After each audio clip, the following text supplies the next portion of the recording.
Assalamualaikum. Terima kasih kepada anda yang sudi untuk klik video saya pada hari ini. Semoga anda diberi kesihatan yang baik dan dilimpah rezeki yang melimpah ruah. Amin rabbal alamin. Okey, hari ini cerita dia macam ni. Cerita ini adalah cerita yang berlaku di Thailand, di mana ada seorang rider yang ingin menghantar barang, di mana dia terpaksa menyelusuri jalan yang jauh. Jalan tu memerlukan dia bergerak selama 1 hari lah perjalanan. Yalah, Thailand kan luas. Semasa dalam perjalanan untuk menghantar barang tersebut, dia mencari-carilah tempat untuk dia nak bermalam, tapi tak jumpa. Apa yang dia jumpa adalah Wat Siam saja. Min Tok Kong Siam tu lah. Jadi dia pun meminta izin lah kepada penjaga Wat Siam tu untuk menumpang buat 1 malam sahaja. Jadi penjaga Wat Siam tu pun bawa lah pemuda tadi ni nak pergi jumpa dengan Sami kat situ untuk meminta kebenaran untuk bermalam di situ. Setelah berjumpa dengan Sami tersebut, dan pemuda tersebut meminta izin lah kepada Sami tersebut dan menceritakan yang dia hanya nak menumpang semalam saja kerana perjalanannya jauh dan dia dah tak larat nak pergi hantar barang pada waktu tu. Lagipun dah lewat malam. Sami yang mendengar cerita tu membenarkanlah pemuda itu untuk bermalam di Wat Siam tu buat 1 malam. Alangkah leganya pemuda tersebut apabila dia dapat berehat di situ. Yalah, dia dah letih dah bawa motor sari suntuk. Siapa yang pernah memandu bawa motor ke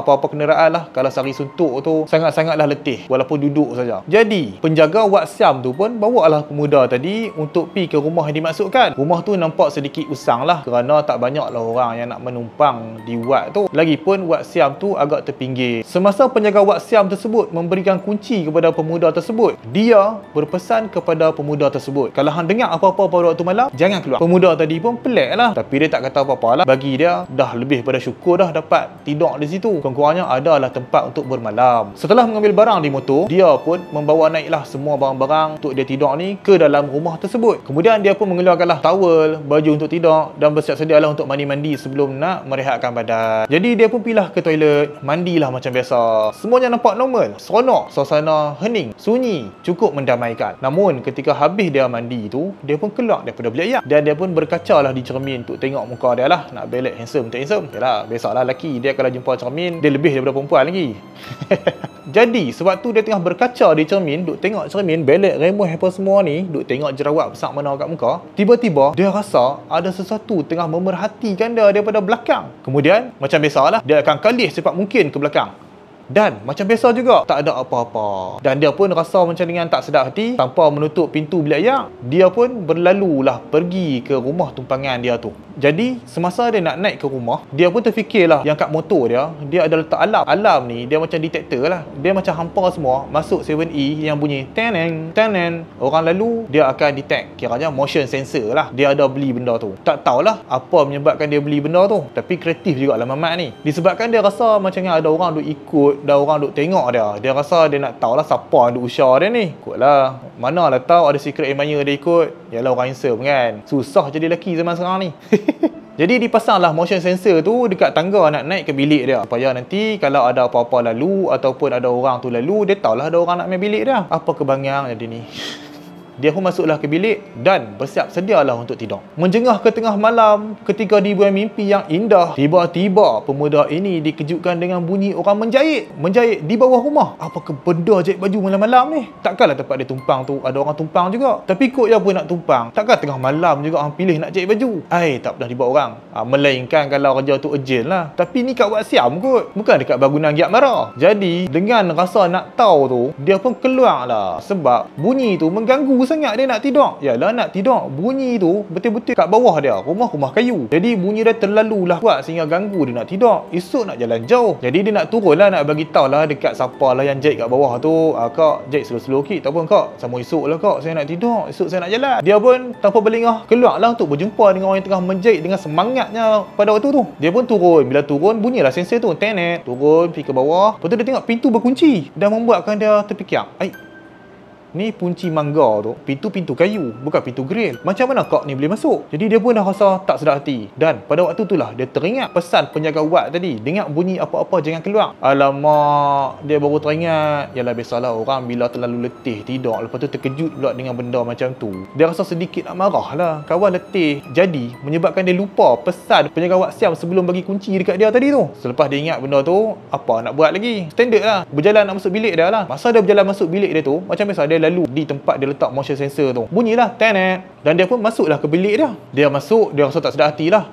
Sebab tiba-tiba Daripada tadi bunyi mesin jahit, sekarang bunyi perempuan tua tengah marah dia. Perempuan tu kata kat dia, kenapa kacau aku kerja? Kenapa kacau aku kerja? Mat, kalau dengar tengah-tengah malam macam tu, sumpah Mat, dekat Wat Siam pula, rumah pula hujung, rumah kayu pula, memang terkencing. Dan ya, pemuda ni pun memang hampir-hampir nak terkencing. Dia hanya mampu menjerit daripada dalam bilik dia saja. Dia cuma mampu berkata, jangan kacau aku tak kacau hang pun.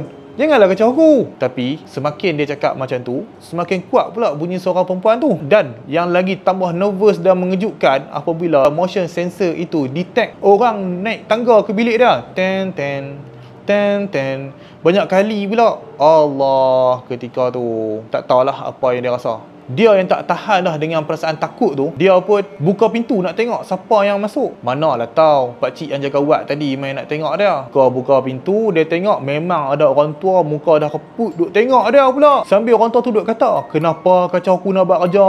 Kenapa duk kacau aku nak buat kerja? Budak ni pun kata, pai. Oh, kelak Siam tu. Dak, aku tak kacau pun. Medai.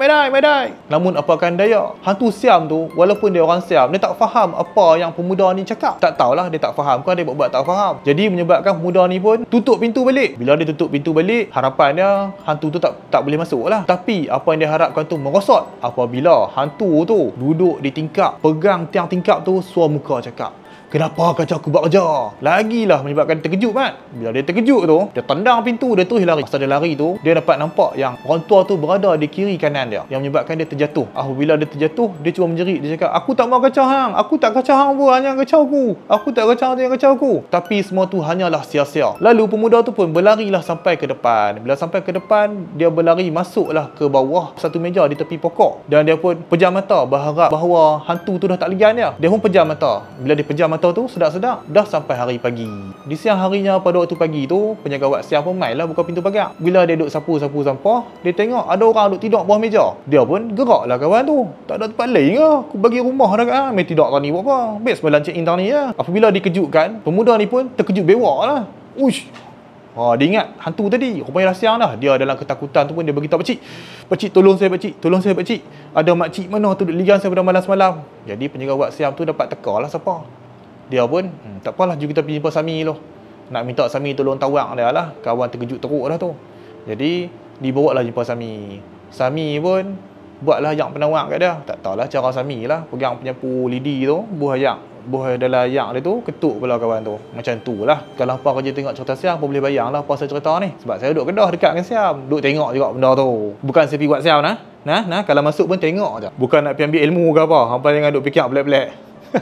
Jadi setelah ditawakkan oleh Sami Siam tersebut, semangat dia pun kembalilah pulih. Dia pun siap-siap barang nak meneruskan perjalanan lah. Tapi masa nak naik motor tu, dia pun tanyalah pakcik yang jaga Wat Siam tu, pakcik tolonglah jujur dengan saya, apa benda semalam tu pakcik? Pasal apa dia duk kata saya duk kacau dia buat kerja?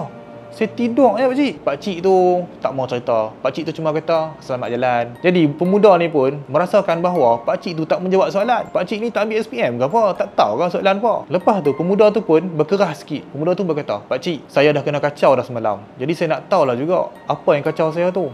Taklah saya kena kacau ni sia-sia saja pakcik. Dah lah tak boleh tidur. Tak tahu pula tu. Pakcik tu pun mendengarkan kisah pemuda tu yang mendesak dia dan kesian lah kawan tu sampai tak boleh tidur, kena kacau.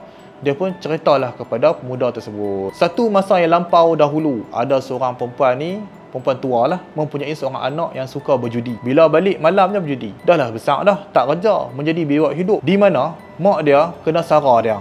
Mak dia ni tukang jahit. Mak dia punya nak sara dia, siang malam jahit baju, jahit kain, jahit apalah yang boleh jahit. Dia balik, dia minta duit kat mak dia aja. Punyalah tak guna anak macam ni. Dia pergi main judi hari-hari sampai dia berhutang dengan Along. Ingat kat Thailand tak ada Along. Jadi bila sampai satu masa anak dia lari dan Along main cari anak dia lah. Anak dia buh nama mak dia sebagai garantor. Mak dia tak sedar lah, sayang kat anak ni. Apa anak bagi surat pun sign lah. Jadi Along ni main cari mak dia lah. Dah anak dia lari, jadi mak dia lah yang perlu melunaskan hutang tu. Jadi mak dia ni tension, campak sedih, campak macam-macam lah. Mak dia mengambil jalan mudah dengan membunuh diri sendiri. Orang Siam macam tu lah. Kita orang Islam dengan ubat macam tu. Mak dia pula bunuh diri sambil peluk mesin jahit mak dia. So mak dia memang sayang mesin jahit tu.